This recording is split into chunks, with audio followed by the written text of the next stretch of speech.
This episode is for people who are looking for work, people who are looking for jobs, people who want other people to reach out to them and be like, hey, I'm interested in hiring you. That is who this episode is for. And it could even work if you have a services-based business, but it's especially for people looking for full-time employment.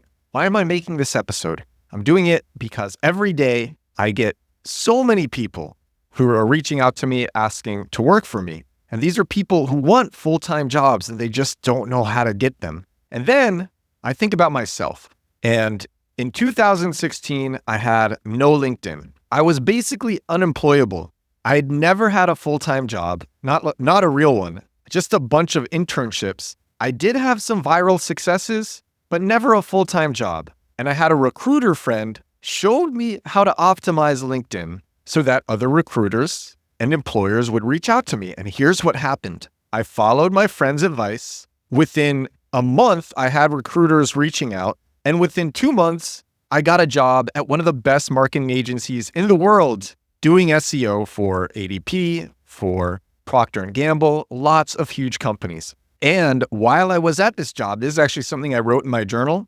First of all, it made it easy because I had this job at this impressive company. So it made it easy for me to connect with other impressive people. Even though I was new at this company, I used it to meet lots of interesting people. But also, just by being at this company, I started getting tons of inquiries from other recruiters and employers. And I wrote in my journal, get tons of job inquiries today. Many companies want to hire me. I feel arrogant. That's what I wrote. And actually, now people are using, I have an article, it's on my website. It's called My LinkedIn Hacks Got This Guy Hired. And I'm going to be reading these hacks. These LinkedIn hacks, this is what my recruiter friend showed me. And I'm going to be explaining which ones are most important, the Pareto of doing this, the 20% of these that'll get you the 80% of results. But I have people who are following what's in this article, and then they're having recruiters reach out to them. So this stuff works. So I'm making this for people who just want to set something up on LinkedIn where people reach out to them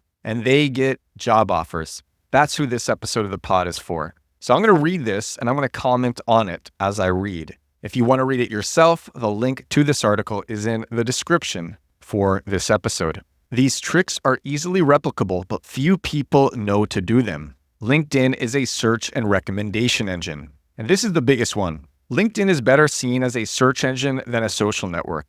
But with this search engine, keyword stuffing doesn't just work, it's encouraged. You want to have your page stuffed to the brink with every phrasing of tasks you might perform in your job, along with all the tools you might use. So example, this is literally what I wrote at the time when I wanted recruiters to reach out to me and then they reached out to me. I found every different phrasing of what an SEO might do, and I put that in my LinkedIn. For example, technical on-site audits leading to optimization of meta tags, open graph, semantic tagging, pagination, taxonomy, server-side rendering, single-page application, SPA, SEO, removal of server errors and duplicate content, information architecture, breadcrumbs, UX, UI, and crawlability. There's so much more. It's really dense. And then I wrote tools, favored tools, Google Analytics, Google Search Console, Google's technical optimization testing tools, Moz Pro, SEMrush, Screaming Frog, Whitespark, SpyFu, Wayback Machine, and Crazy Egg. Should have added Ahrefs to that too. But so much. By the way, I didn't even know how to use Screaming Frog at the time, but I put it in there because it is a keyword within SEO. And recruiters or employers who are looking for SEOs who can use those tools, and every SEO should be able to use Screaming Frog, would come across me. So when I did this to my LinkedIn, I didn't have the luxury of generative AI to help me think of synonyms. If I was doing this now, I would use ChatGPT or Gemini to help me think of tasks and tools to add. I wrote all these things down myself without generative AI, but generative AI would make it a lot easier. I would not use generative AI's exact language, though I would keep the phrasing of terms. I would keep the term names the same, but I would make it sound more human, more natural, because ChatGPT, it's very clear when something is written with ChatGPT or Gemini. But I would use it to just come up with a bunch of different important tasks names that somebody in my field would do. I could go and do this strategy in literally any field and have recruiters reach out to me because LinkedIn is meant for this. So then I continue writing, LinkedIn is also a recommendation engine. And this added detail helps LinkedIn know where to recommend you. So the rule of thumb is, this is the rule of thumb for keywords and for tasks and for tools. Put your niche and a few sentences for it in your headline. Put a super thorough about section. Bullet out accomplishments. Put tons of tasks you might perform in your position. Anything you can think of that would be done on the job. Put in all the tools you might have to use. Make each job summary you held packed tight with tasks, synonyms of tasks, and every tool in your field imaginable. And bullet things out so it's easy to read. You got to make it easy to read as well. That's important. And if you go to this article, you'll see tons of examples, tons of screenshots. So that's number one. There's really two things that are the Pareto for LinkedIn. Actually, I would say three things. One is what I just described, writing a lot, using proper language like that, as in keywords. That's number one. Number two is connections. And number three is recommendations. So I'm actually not going to read this article that I wrote in the exact order that I wrote it. I'm going to start with the Pareto things first, and then I'm going to go into the extra things. So let's talk about recommendations now. And this is what I have written in this article.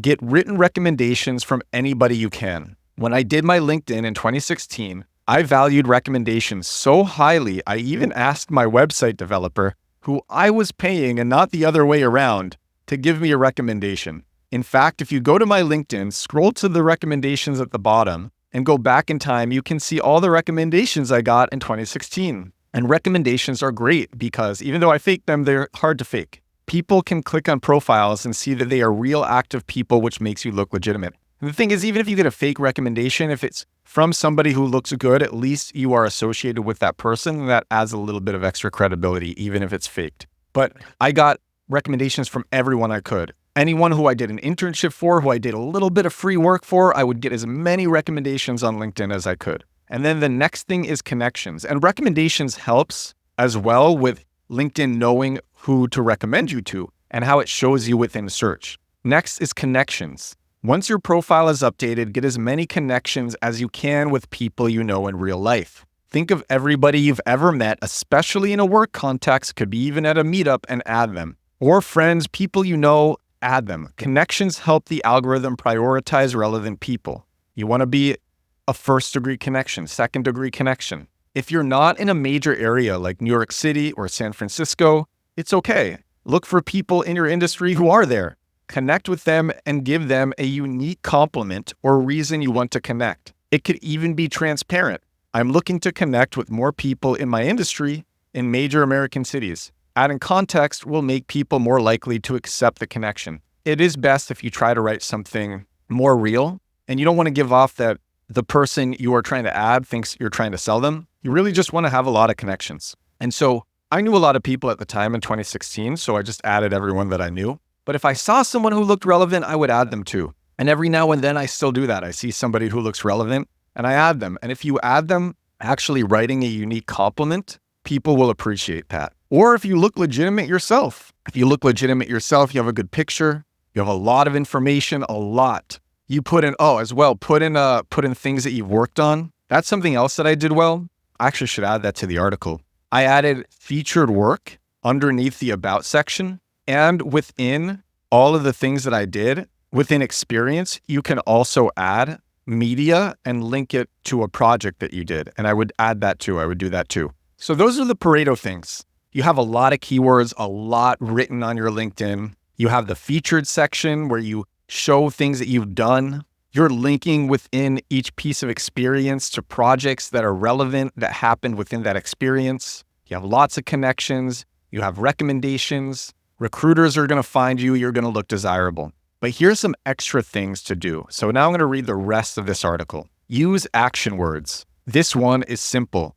Here are some examples. Achieved, managed, delivered, improved, optimized, enhanced, generated, spearheaded, increased, transformed. My recruiter friend literally told me this exactly. She said, you need to use action words. And she showed me these action words. But here's the thing, ChatGPT and Gemini now, they're excellent at helping to think of these. So you can say to ChatGPT, give me 10 action words separated by commas for LinkedIn. Make them end in ED. Make them more results oriented. And then we'll give you the list that I just read.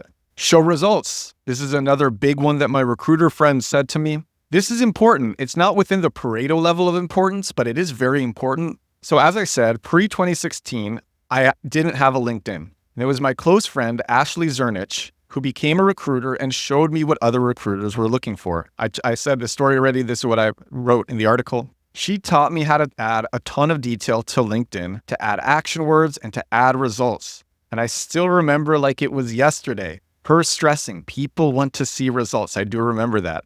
So wherever I could, I would add in results, no matter how minimal. So here's some examples that I put in my own LinkedIn. Created outreach strategy for Marty O'Donnell's Kickstarter campaign, assisting him to raise $55,000, $10,000 past his project goal. Conceived of and advised on Facebook Live productions for an NYC-oriented Facebook page with 670,000 subscribers. Recommended influencers who generated a 200% increase in Snapchat engagement. Taught Reddit and related platform submission best practices resulting in thousands of views. So I would add in results wherever I could. Give recommendations. So I talked about getting recommendations, but giving recommendations has a few benefits too. Giving recommendations makes it easier for you to get them. The activity on your LinkedIn page helps LinkedIn know who to show your profile to. Giving recommendations makes people like you more. Feel free to give me a recommendation. I will like you more. You know what? I'm going to link my LinkedIn in the description to this episode too. Feel free to give me a nice recommendation. It'd be great. But yeah, give lots of recommendations. People like you, and it'll make it easier to get them yourself. And then when your profile is fully updated with all the extra details, let your network know that it's updated and people will look. And if you've gone in and added featured and added relevant experiences and added all this text and all these things that you've done and results, you've used action words, you have synonyms, you have tools, you're going to have a really impressive looking LinkedIn and people are going to see that and you're going to let your network know that it's updated. I did that too. And here's one. This is one that I feel strongly about.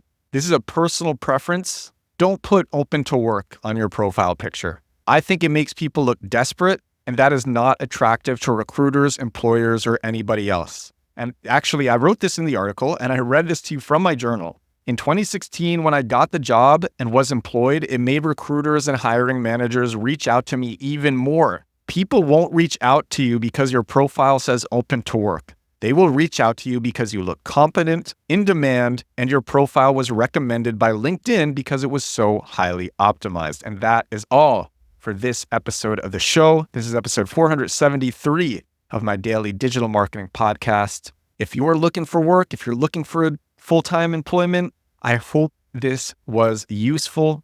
You can see the article for yourself with lots of images and lists of what to do in the description for this episode. I'm also putting in my own LinkedIn. Thank you so much for watching. Thank you so much for listening, and I will talk to you again tomorrow. Bye now.